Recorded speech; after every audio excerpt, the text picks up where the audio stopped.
कहते हैं कि आजकल के मॉडर्न दौर में अगर एक शख्स कमरे में बिल्कुल तन्हा बैठा है तो वो असल में तन्हा नहीं है, बल्कि उसके साथ एक ऐसी ताकत भी उसी कमरे में मौजूद है जो उसके खाने पीने और सोने के साथ साथ हर हरकत पर नजर रख रही है। ना सिर्फ वो उसकी हरकतों पर नजर रख रही है बल्कि वो ताकत उस शख्स से कई काम भी करवाती है। मजे की बात यह है कि इस इनविजिबल पावर को वो शख्स खुद अपने साथ लाया है और वो कोई और नहीं बल्कि उसका अपना स्मार्टफोन है। नाज़रीन, आजकल के दौर में शायद ही कोई आदमी ऐसा होगा जो सोशल मीडिया से दूर होगा। चाहे कोई सा भी स्मार्टफोन यूजर हो, उसके फोन में ट्विटर, फेसबुक, इंस्टाग्राम और यूट्यूब जरूर मौजूद होगा। ये सोशल मीडिया अब इतना ज्यादा पावरफुल हो चुका है कि ये एप्लीकेशंस बनाई तो स्मार्टफोन के लिए गई थी, लेकिन अब स्मार्टफोन्स ही सोशल मीडिया के लिए बनाए जाते हैं। जैसे जैसे दिन गुजरते जा रहे हैं, सोशल मीडिया की पावर मजीद बढ़ती जा रही है।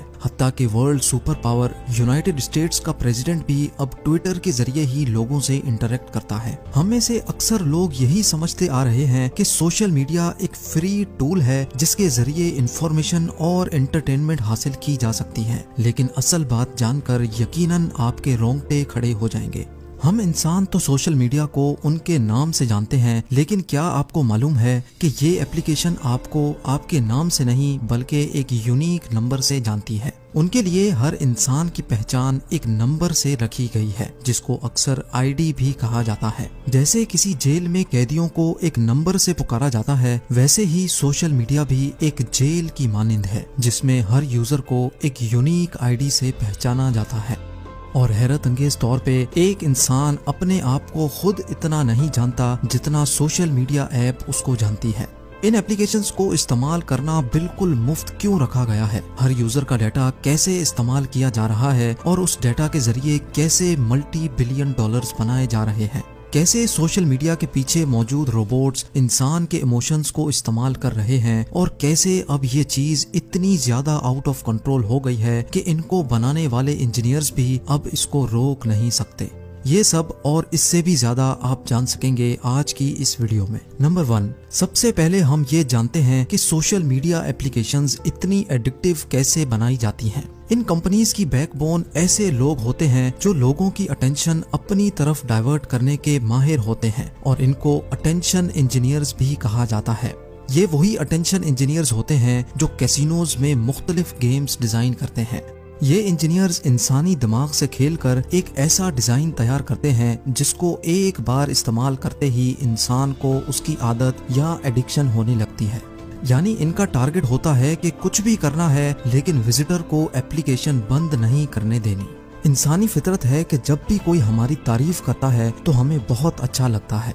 इंसान की इसी फितरत का फायदा उठाकर सोशल मीडिया पर लाइक, हार्ट या थम्स अप का ऑप्शन दिया गया है। जब भी हम अपनी पिक्चर किसी सोशल मीडिया प्लेटफॉर्म पर अपलोड करते हैं तो अपनी तारीफ देखने के लिए या फिर अपनी फोटो पर लोगों का रिएक्शन देखने के लिए हम बार बार फोन को उठाकर देखते हैं। अगर नहीं देखते तो हमें ये मैसेज करके बार बार उकसाया जाता है कि किसी ने आपकी फोटो को लाइक किया है। यानी जब हम अपने फोन से थोड़ा दूर होना चाहते हैं तो हमें एक खास प्लान के तहत वापस उसको उठाने पर उकसाया जाता है। लेकिन क्या आपने कभी ये बात नोटिस की है कि क्योंकि इंसान को अपनी बुराई सुनना बिल्कुल भी पसंद नहीं है, इसी वजह से आपको कई सोशल मीडिया प्लेटफॉर्म पर डिसलाइक या फिर हेट करने का ऑप्शन ही नहीं मिलेगा। जब हम सोशल मीडिया प्लेटफॉर्म्स इस्तेमाल कर रहे होते हैं तो हमें इस बात का जर्रा बराबर भी इल्म नहीं होता कि हमें एक प्लान के तहत प्रोग्राम किया जा रहा है। हमारे ना चाहते हुए भी हमें हमारे इंटरेस्ट की वीडियोस, फोटोज और इवेंट्स दिखाए जाते हैं। ये पूरी कोशिश की जाती है कि हम बस स्क्रॉल करते जाएं और वीडियोस देखते जाएं। इसके साथ साथ इंसान की नेचर ये भी है कि वो हमेशा खुद को दूसरे से कंपेयर करता है और खुद को ज्यादा अच्छा बनाने की कोशिश भी करता है। इसी वजह से खुद को मजीद स्टाइलिश दिखाने के लिए सोशल मीडिया पर फोटो फिल्टर्स इंट्रोड्यूस करवाए गए। यानी रियल वर्ल्ड में चाहे कोई कैसा भी हो, सोशल मीडिया पर बेइंतहा खुश दिखना चाहिए। जब हमारे फ्रेंड्स हमारी लाइफ का सिर्फ वही हिस्सा देखते हैं जिसको हमने फिल्टर्स लगा लगा कर अट्रैक्टिव बनाया होता है, तो वो लोग भी अपनी तारीफ सुनने के लिए हमसे भी ज्यादा अट्रैक्टिव फोटो लगाने की कोशिश करते हैं। बात अब यहाँ तक पहुँच चुकी है कि हम सिर्फ अपनी फोटो या वीडियो पर लाइक्स पाने के लिए ऐसे एक्शंस करते हैं जो हम अपनी रियल लाइफ में करना अफोर्ड भी नहीं कर सकते। और ये सब कोई इत्तेफाक नहीं, बल्कि ये एक प्लान्ड प्रोग्राम है जो हमसे करवाया जा रहा है। अब यहाँ एक सवाल उठता है कि अगर ऐसा होता भी है तो उससे क्या फर्क पड़ता है? आखिरकार हमारा अच्छा टाइम पास हो जाता है। बिल्कुल सही, वाकई सोशल मीडिया अच्छा टाइम पास करवाता है, लेकिन आपको ये जानकर हैरत होगी कि उनका मकसद भी यही है कि आपका अच्छा टाइम पास होता रहे और आप बार बार उनके प्लेटफॉर्म को विजिट करते रहें। लेकिन इस टाइम पास के बारे में मेडिकल साइंस क्या बोलती है, ये जानकर जैसे मुझे शौक लगा था वैसे आप भी हैरान रह जाएंगे। एक्सपर्ट्स का मानना है कि जब हम कोई वीडियो या फोटो अपलोड करते हैं तो हमारा दिमाग अपनी तारीफ देखने के लिए हमें बार बार फोन चेक करने पर मजबूर करता है। और जैसे ही हमें वो खास चीज मिल जाती है जिसका हम इंतजार कर रहे होते हैं तो हमारे दिमाग में एक खास केमिकल रिलीज होता है जिसको डोपामिन कहा जाता है। जैसे ही ब्रेन में डोपामिन रिलीज होता है तो हमें खुशी होती है और हम रिलैक्स हो जाते हैं। मेडिकल साइंस का मानना है कि सोशल मीडिया देखने से जो डोपामिन रिलीज होता है उसकी क्वांटिटी उतनी ही होती है जितनी कोकेन इस्तेमाल करने से रिलीज होती है। जब डोपामिन हमारी बॉडी में स्पाइक करता है तो उस वक्त हम बहुत खुश होते हैं, लेकिन जैसे ही उसकी क्वांटिटी वापस नॉर्मल हो जाती है तो हमें दोबारा से उसकी तलब होने लगती है। लेकिन दोबारा डोपामिन मिलने का ट्रिगर हमारे पास नहीं है, बल्कि ये ट्रिगर सोशल मीडिया के पीछे बैठे रोबोट्स के पास होता है। ये रोबोट डिसाइड करता है कि हमारी फोटो कब तक लोगों की फीड पर दिखानी है। फोटो जब तक हमारे फ्रेंड्स की फीड पर रहेगी तब तक हमें लाइक्स मिलते रहेंगे और अल्टीमेटली हमें डोपामिन भी मिलता रहेगा। और जब हमारी फोटो फ्रेंड्स की फीड से हटा दी जाएगी तब हम वही डोपामिन हासिल करने के लिए एक नई फोटो नए फिल्टर्स के साथ अपलोड करेंगे और ये सिलसिला ऐसे ही चलता रहेगा। यानी हम असल में एक ऐसे जेल में बंद हो चुके हैं जिसमें ना ही कोई सलाखें हैं और ना ही ऊंची ऊंची दीवारें, लेकिन हम करते वही हैं जो ये टेक कंपनीज हमसे करवाना चाहती हैं। नंबर 2, लेकिन ये टेक कंपनीज ऐसा करती क्यों हैं? आखिर इनका ये सब करने का मकसद क्या होता है और सोशल मीडिया इस्तेमाल करने की ये सारी सर्विसेज फ्री क्यों होती हैं? सबसे पहले तो आप ये समझ लें कि अगर आप कोई ऐसी प्रोडक्ट खरीद रहे हैं जिसकी कोई कीमत ही नहीं है तो जान लें कि उधर आप खुद एक प्रोडक्ट हैं, यानी आपको ही बेचा जा रहा है। जी हाँ, फर्ज कर लें कि एक ग्रोसरी स्टोर के बाहर लिखा है गेट फ्री चॉकलेट। जब आप फ्री चॉकलेट लेने स्टोर में एंटर होते हैं तो उससे उनको 2 किस्म के फायदे होते हैं। एक तो ये कि जब दूसरे लोग देखेंगे कि स्टोर में रश लगा हुआ है तो इंसानी फितरत है कि उनका भी वहां जाने को दिल करता है। जितने ज्यादा लोग स्टोर में एंटर होते हैं उतनी ही ज्यादा स्टोर की सेल बढ़ने का चांस भी होता है। और दूसरा फायदा उनको ये होता है कि जब आप अपना फ्री चॉकलेट मांगेंगे तो आपको या तो कोई फॉर्म फिल करना होगा या फिर कम से कम भी वो आपसे आपका सेल फोन नंबर मांगेंगे, यानी वो सिर्फ एक चॉकलेट के बदले आपसे आपका डाटा ले लेते हैं।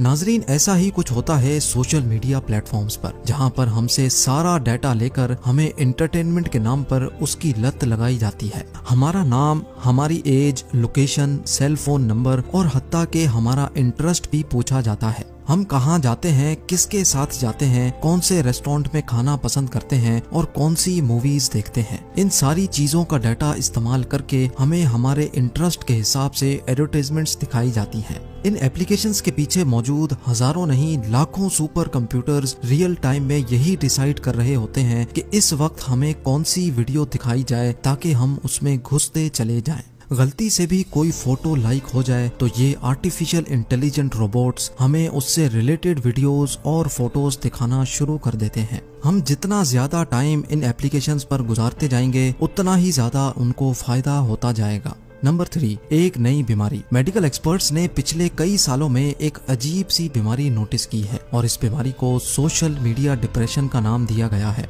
अमेरिका में लाखों नौजवान लड़के और लड़कियां इस बीमारी में पाए गए हैं। डॉक्टर्स का मानना है कि जब हम दूसरों की लाइफ का फेक पार्ट सोशल मीडिया पर देखते हैं तो हम खुद को उनसे कंपेयर करते हैं। हम खुद को एक ऐसे इंसान से कंपेयर करने लगते हैं जो अपनी लाइफ का सिर्फ 1% हिस्सा दिखाता है और बाकी 99% हिस्से छुपा रहा होता है। नौजवान अपनी फीड देखते जाते हैं और लोगों की जिंदगी के फेक पार्ट से अपनी लाइफ को कंपेयर करते जाते हैं।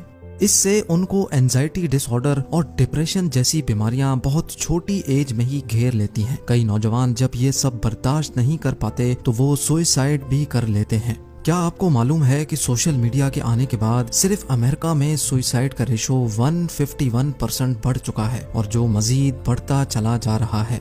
जिन इंजीनियर्स ने सोशल मीडिया के प्लेटफॉर्म्स पर दिन रात मेहनत करके ये रोबोट्स तैयार किए थे, उनका कहना है कि हमें खुद इस बात का इल्म नहीं था कि एक दिन ये चीज इतनी भयानक शक्ल इख्तियार कर लेगी। अब ये मामला इतना आउट ऑफ कंट्रोल हो चुका है, इतनी ज्यादा नेगेटिविटी फैल चुकी है कि इसको अब अंडू करना पॉसिबल नहीं है। Mr. Zuckerberg, would you be comfortable sharing with us the name of the hotel you stayed in last night?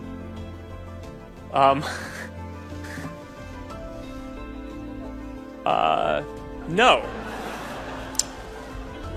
If you've messaged anybody this week, would you share with us the names of the people you've messaged? Senator, no, I would probably not choose to do that publicly here. आप लोगों के प्यार भरे comments का बेहद शुक्रिया। मिलते हैं अगली शानदार वीडियो में।